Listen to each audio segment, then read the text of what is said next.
warahmatullahi wabarakatuh. Perkenalkan, kami dari kelompok 4 beranggotakan 2 orang. Yang pertama adalah saya sendiri bernama Elena Nabila dengan NIM E1F021079 dan rekan saya Amrina Rosada dengan NIM E1F021066. Next. Jadi di sini kami mendapat materi e-learning, di mana yang pertama adalah pengertian e-learning. E-learning adalah sebuah proses pembelajaran yang berbasis elektronik. Salah satu media yang digunakan adalah jaringan komputer. Dengan dikembangkannya di jaringan komputer, memungkinkan untuk dikembangkan dalam bentuk berbasis web, sehingga kemudian dikembangkan ke dalam jaringan komputer yang lebih luas, yaitu internet. Inilah makanya sistem e-learning dengan menggunakan internet disebut juga internet enable learning. Kemudian selanjutnya adalah menurut Alan Henderson, e-learning adalah sebuah pembelajaran jarak jauh yang menggunakan teknologi komputer atau biasanya internet. Jadi di sini Henderson menambahkan juga bahwa e-learning memungkinkan pembelajar untuk belajar melalui komputer di tempat mereka masing-masing tanpa harus secara fisik pergi mengikuti pelajaran di kelas. Next.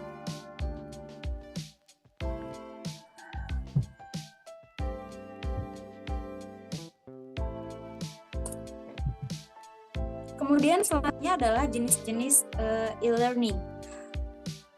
Pembelajaran sinkron atau synchronous e-learning, yakni pendidik dan peserta didik melakukan aktivitas mengajar dan belajar pada waktu yang sama. Contohnya yaitu melalui percakapan online, video konferensi, atau video real time. Kemudian yang selanjutnya adalah pembelajaran asinkron atau yaitu pembelajaran yang dimana pendidik dan peserta didik melakukan aktivitas mengajar dan belajar pada waktu yang berbeda. Contohnya yaitu dengan menyediakan atau mengirim materi pembelajaran aktivitas dalam bentuk blog, forum, atau melalui file sharing, email, atau situs tertentu. Kemudian materi selanjutnya akan dilanjutkan oleh rekan saya kepada Amrina Rosada, dipersilakan. Baik, saya akan melanjutkan materi yang sudah dibacakan oleh Saudara Nadia. Selanjutnya adalah kelebihan e-learning.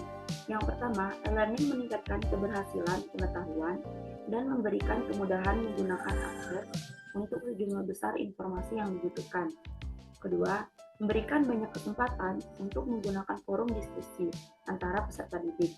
Melalui e-learning ini membantu menghilangkan rasa takut berbicara bagi peserta didik, sehingga membantu memotivasi peserta didik untuk berinteraksi antara satu dengan lainnya, serta memberikan pertukaran informasi dan menghormati sudut pandang orang lain. E-learning memudahkan komunikasi dan juga meningkatkan hubungan dalam proses belajar mengajar. Partner DKK mencatat bahwa e-learning memberikan prospek tambahan yang bersedia untuk interaktivitas antara peserta didik dan pendidik selama melakukan proses pembelajaran.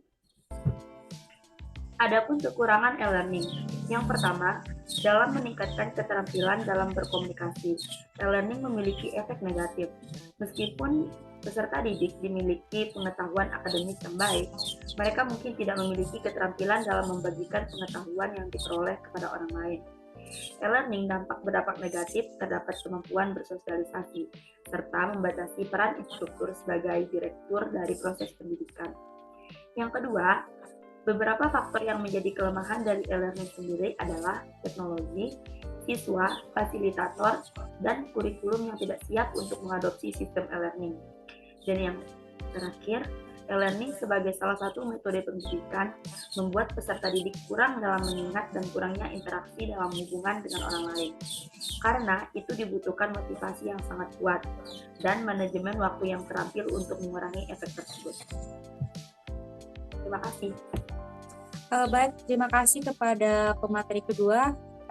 Selanjutnya adalah kesimpulan. Jadi di sini dapat disimpulkan bahwa e-learning adalah pendekatan pembelajaran melalui perangkat komputer yang tersambung ke dalam internet, di mana peserta didik berupaya untuk memperoleh bahan ajar yang sesuai dengan kebutuhannya. Fungsi utama internet adalah media untuk komunikasi dan pertukaran informasi.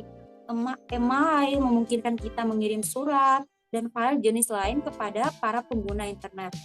Fasilitas internet yang paling terkenal adalah WWW atau World Wide Web adalah bagian internet yang relatif baru, sedangkan fungsi seperti mengirim dan menerima elektronik dapat dilakukan dengan jaringan lain.